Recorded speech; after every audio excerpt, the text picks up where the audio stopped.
What's up mga boss? So, ito na. Malapit na matatapos. Kailangan natin lagyan ng ano dito, yung brush niya.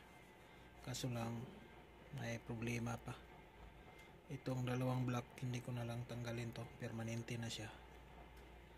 Kasi ito, pin ng piston niya. I-rematch ko lang sana to. Gaya nito. Tanggalin natin. Yan.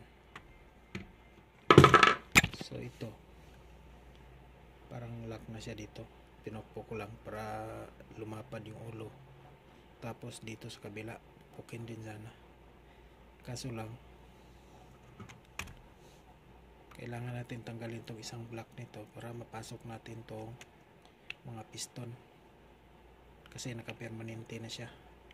Hindi na siya mabubunot kasi permanente na siya dito. So, ang gagawin ko, gawa lang ako ng ganito.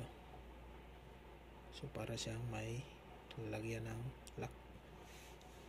So, ito, bubutasan ko to. Bali-anim kasi bali-anim to na piston. Bubutasan ko to. Ito yung gawin kong lock dito. Dito. So, balikan niya na siya. Hindi na siya i-rematch dito na i-permanente.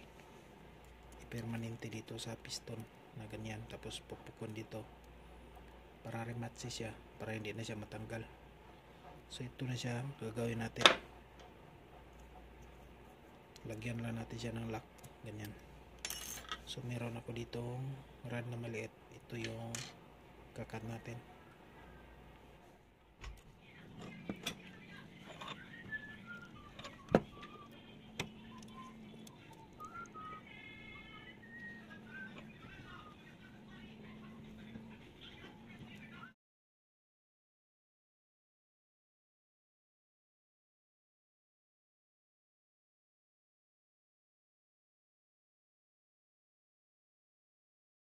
So, ito na siya ngayon mga boss. Tapos na natin. So, gawin natin. Puputulin natin.